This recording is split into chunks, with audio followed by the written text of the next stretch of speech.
sejam bem-vindos outra vez ao Cenas e Coisas. Hoje trazemos uma convidada muito especial, a Ana Sofia, que vai falar sobre um projeto muito importante aqui na Sertã, a Bíblia Andante. Olá, boa tarde, Sofia. Olá. Hoje vamos fazer poucas perguntas, são apenas 4, mas muito importantes sobre o projeto que é a Bíblia Andante e não só. Portanto, vamos ser já diretos ao assunto e vamos perguntar o que é a Bíblia Andante. Pronto, a Bíblia Andante, até como o nome faz entender, é uma biblioteca que anda, não é? Portanto, pretende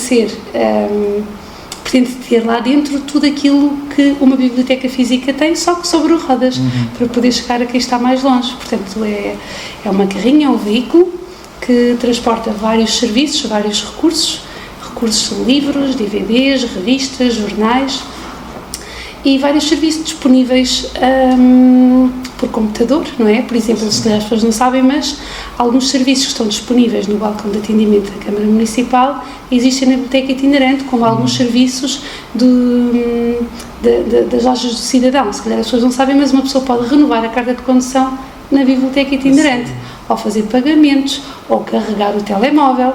Portanto, nós tentamos que, já que o serviço percorre tantos lugares, tentamos empacotar lá dentro, transportar o maior número de serviços possível.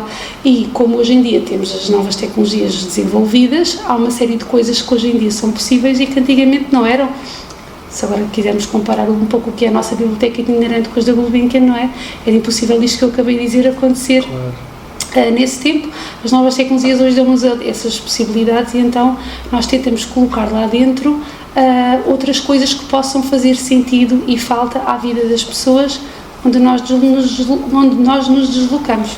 Portanto, a internet também é um serviço que existe lá, fotocópias, impressões. Fazemos também uma coisa muito importante que é a recolha do património imaterial. Nós estamos neste momento aqui na Biblioteca Municipal a construir um repositório daquilo que é o nosso património imaterial, as histórias, as lendas, os usos, os costumes de outro tempo, cantigas, linga-lingas no nosso cancioneiro. E sempre que encontramos alguém que entendemos que é um manancial ali de informação, sempre que possível fazemos a recolha através da gravação de vídeo ou de voz, de acordo com aquilo que a pessoa também autoriza, e do modo mais científico possível tentamos fazer o arquivo dessa informação, com o objetivo um dia de podermos integrar este nosso acervo num acervo nacional, quem sabe. Ótimo. É um pouco isto que fazemos. De alguns pormenores desconhecidos. É verdade. E se calhar estou-me aqui a esquecer de alguns, é possível. Muito interessante mesmo. E como é que surgiu toda esta ideia da criação da Bíblia Andante? Bem, eu estou aqui na biblioteca desde 2009 e era fácil perceber que as pessoas que vinham à biblioteca eram principalmente da freguesia da Sertã, ou maioritariamente até da própria vila, não é, da sede. E houve um dia que fomos fazer uma análise aos nossos leitores todos e percebemos que à medida que nos afastava, que as localidades se afastavam da sede do Conselho, tínhamos menos leitores desses lugares, mesmo tendo em conta a percentagem de habitantes em cada local. E sabemos que temos vários problemas aqui, um deles tem a ver com a mobilidade. As pessoas não têm uma rede de transportes eficaz para se deslocar quando querem aqui à vila, portanto percebemos que era difícil virem à biblioteca por estarem longe, não terem como, e percebemos que a biblioteca itinerante podia ser um serviço diferenciador e de proximidade e levar estes serviços que são tão importantes numa sociedade democrática que se pretende, não é? E durante 9 anos lutámos para ter uma biblioteca itinerante. Foi uma luta um pouco difícil, de alguma paciência, não é? Mas finalmente conseguimos, mas teve muito a ver com isso mesmo, é perceber que toda a gente deve ter acesso à biblioteca, quem está mais afastado não conseguia ter acesso da mesma maneira de quem está perto, e achamos que isso não é justo e não está certo. E claro, é muito mais fácil termos uma biblioteca itinerante do que andar a construir bibliotecazinhas, não é? Até porque financeiramente era insuportável, e assim conseguimos, de 15 em 15 dias, ir a 39 sítios diferentes. Portanto, nós temos 39 paragens de 15 em 15 dias. Portanto, vamos 2 vezes por mês a cada um desses 39 sítios. Ótimo. Você falou ao longo da sua resposta sobre as dificuldades. Quais é que foram as principais dificuldades ao longo da construção da Bíblia Andante? Bem, prende-se logo com a questão relacionada com o financiamento, não é? Nós temos que encontrar uma maneira teve que apareceu uma oportunidade e rapidamente a abraçámos. Foi assim um pouco inesperado até na altura, mas efetivamente prendia-se com o financiamento, talvez com as prioridades, não é? O dinheiro não chega para tudo e pronto, era principalmente isso. Ok. Porque a vontade existia. Claro. Vontade não faltava. E quais é que são os próximos objetivos da Biblioteca Andante? Bem, como eu disse há pouco, nós tentamos que a Biblioteca Itinerante leve o maior número de serviços possível às aldeias e aos sítios onde nós vamos, não é? O maior número de serviços, o maior número de recursos e tudo aquilo que nós consigamos futuramente colocar lá dentro.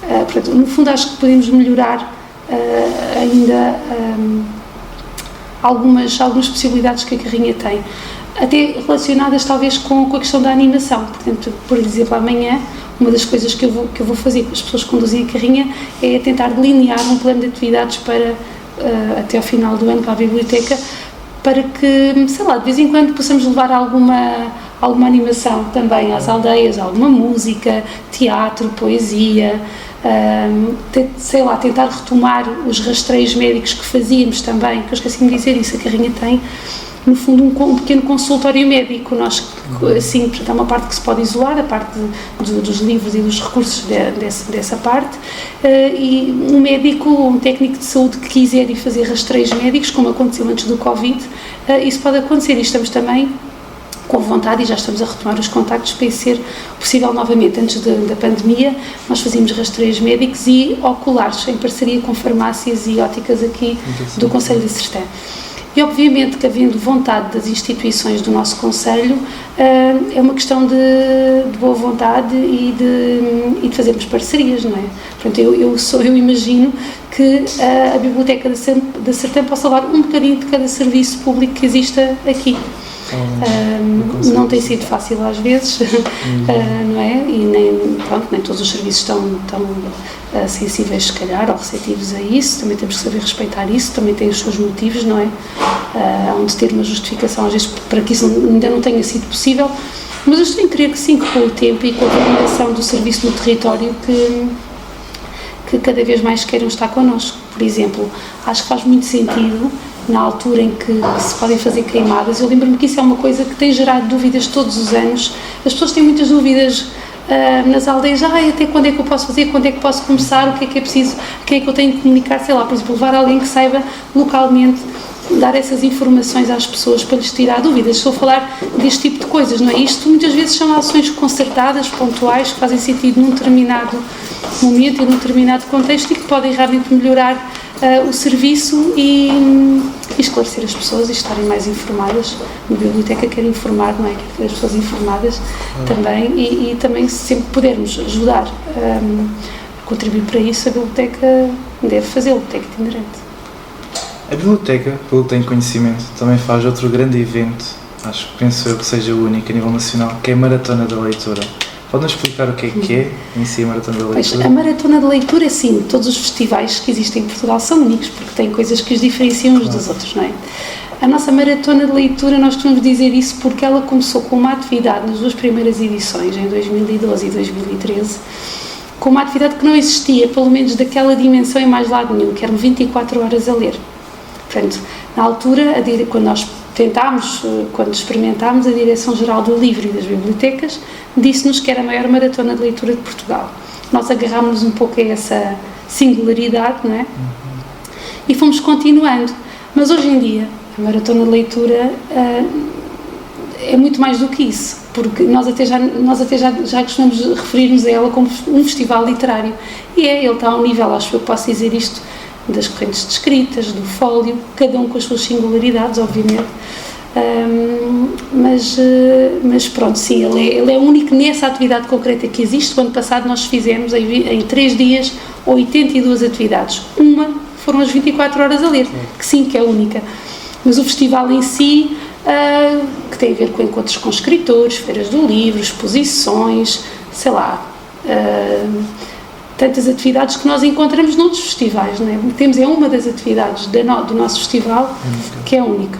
Temos que agora desconstruir aqui um pouco a mensagem que começámos a passar no início. E isto nasceu mesmo com uma vontade aqui da equipa querer experimentar fazer alguma coisa diferente. Havia essa vontade de, às vezes temos que fazer coisas diferentes para as pessoas falarem e estarem atentas e ouvir, não é? E havia essa preocupação, caramba, o que é que nós podemos fazer que ninguém faz para olhar assim para nós de outra maneira? Não é que isso seja propriamente relevante, mas às vezes é preciso realmente fazer qualquer coisa diferente para chamar a atenção, não é? Tudo nasceu um pouco desta vontade e de uma equipa muito boa e muito colaboradora e que veste a camisola e que fez com que isto fosse crescendo e que hoje seja um festival já de âmbito nacional e, acho eu, equiparado aos que existem. Sim, claro. Mas e por último, gostava de lhe perguntar, qual é que é o seu grande conselho aos jovens sobre a importância das bibliotecas na vida deles?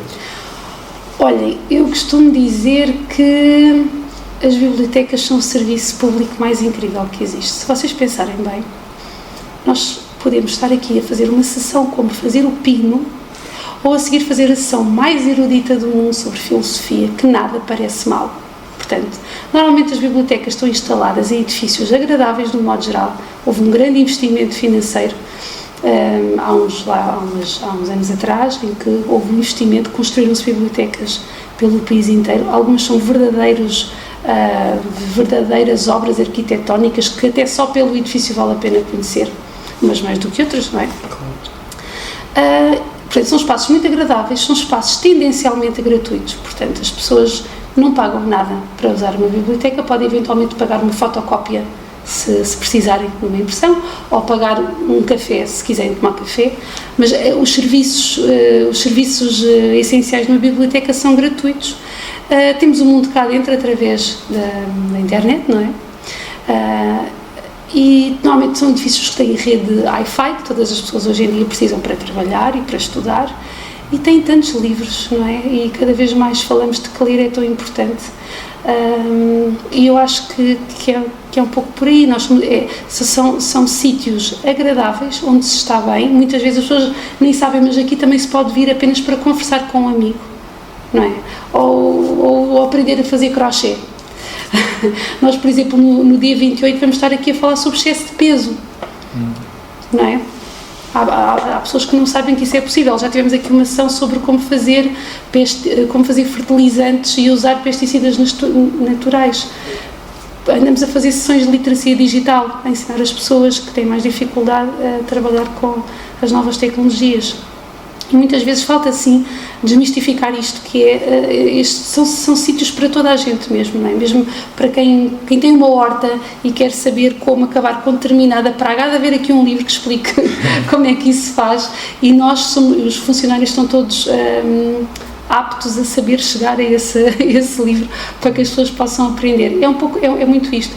Olha, só uma curiosidade, tem um pouco a ver com isto que estamos a falar. Estávamos a semana passada aqui no nosso clube de leitura, e um dos elementos trouxe um texto. O tema, não havia um tema específico. As pessoas tinham que trazer, era um artigo de um jornal ou de uma revista para ler. Porque tínhamos de fazer um plano de atividades também para o ano todo, e tentámos trazer uma leitura mais leve e mais rápida também para não ocupar tanto esse dia. O tema foi esse. E houve um dos elementos que trouxe um texto altamente assustador, que tem a ver com a falta de tempo, sei lá, para ler e para pesquisar coisas, não é? Porque nós hoje em dia estamos tão agarrados às tecnologias que é tudo tão rápido. Portanto, eu acho que o texto é de 2020 ou 2021 e diz que é a primeira vez na história da humanidade onde estão a nascer crianças com um QI inferior ao dos pais. É a primeira vez que isto está a acontecer na história da humanidade. Portanto, a utilização de bibliotecas, também é verdade que estão cá os computadores e está tudo isso cá, mas estão muitas outras coisas que nos podem ajudar a estar informados e a desenvolver espírito crítico, a ser cidadãos livres, democráticos, que saibam respeitar as diferenças. Agora tanto se fala, não é? Temos que saber estar em sociedade, e as bibliotecas são muito importantes também para isso. Portanto, eu acho que os jovens só têm a ganhar em utilizar as bibliotecas. Obrigado, Ana Sofia. Obrigada, foi um prazer falar contigo. Agradeço imenso por ter estado aqui connosco. Acho que respondeu e disse coisas muito importantes para nós jovens, e acho que até para qualquer geração, qualquer pessoa que esteja a ouvir isto. Agradeço mesmo imenso. Obrigada também por ter escolhido a biblioteca para vir fazer este podcast. Foi um gosto de estar contigo. Até à próxima. Obrigado.